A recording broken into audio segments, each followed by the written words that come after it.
बस ये मुझे एक लिस्ट लिखवा ले।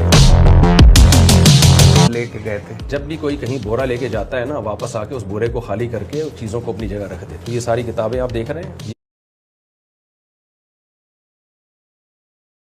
ये बोरे से निकली हुई किताबें हैं जो हमने अलमारी में दोबारा फिट कर दी हैं। का मैं लेक्चर सुन रहा था इंजीनियर मोहम्मद अली मिर्जा का, कह रहे हैं कि इन 5 जो देवबंदियों के अकायद हैं इनको कुरान और सुन्नत से साबित करें तो समझे मुनाजरा हो गया। पहला वही है चिश्ती रसूल अल्लाह। तो ये इम्तिहान लेने के लिए उन्होंने उससे कहा जो हमारी नजर में ठीक नहीं है। दूसरा है सर थानवी रसूल अल्लाह। रसूल अल्लाह सल्लल्लाहु अलैहि वसल्लम की कब्र मुबारक अल्लाह ताला के अर्श और कुर्सी से अफजल है। कलील सहारनपुरी साहब की अल मुअन्नद अल मुगन्नद। हम बुजुर्गों की कब्रों और सीनों से फैज लेने के कायल हैं। कासिम नानोतवी साहब मरने के 6 साल बाद अपनी कब्र से निकले और देवबंद के 2 उलमा या 2 मौलाना साहब में सुलह करवा कर वापस कब्र में चले गए कि हम रसूलुल्लाह सल्लल्लाहु अलैहि वसल्लम की कब्र में जिंदगी को दुनिया की सी मानते हैं। नबी का जिस्म वैसे ही सलामत है जैसे दुनिया में सलामत था, तय है, कोई शक ही नहीं। मगर दुनिया की सी मुराद क्या है? बेहतरीन सवाल किया आपने।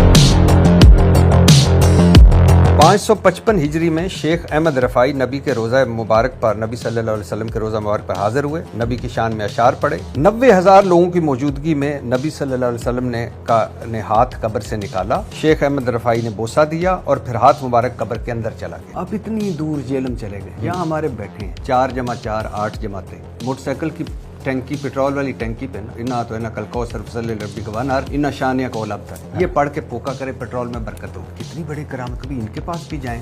केला रखने का मदनी तरीका देखें। पापा जानी जो हैं उनका बुजुर्ग होना तो पहले साबित करो ना। मैं एक सुन रहा था टीवी पे, वो कह रहा था कि बिजली के मीटर पे जम जम लिखो उंगली से। वो आ रहा है आजाद जमील, ये कौन फिल्म है। ये आजाद जमील साहब के बारे में मैं लोगों को बता दूं, आपके रेफरेंस ही बता दूं कि ये कोई मुस्तनद आदमी नहीं है। आपका मैं क्लिप सुन रहा था कि मुझे 2 एतराज है जिसको इतना मजहब का इल्म नहीं है। मुफ्ती तारिक मसूद जब कहता है कि तुम्हारे जिम्मे लड़की की तालीम नहीं है, दूसरा नाबालिग लड़की को शादी कर दो, और तीसरा कि तालीम उनके जिम्मे है। क्या मैं और आप अपनी बेटियों के साथ भी ये करेंगे कि नाबालिग लड़की की शादी 8-10 साल 12 साल की बेटी हो उसकी शादी कर दें? मुफ्ती तारिक मसूद का कहना और मेरे कहने में बहुत जमीन आसमान का फर्क है। आप ये कह सकते हैं कि मेरे इन अल्फाज में मुबालगा ज्यादा हो गया। हाँ। इस तरह बयान नहीं करूँ तो ठीक है, आइंदा में एहतियात।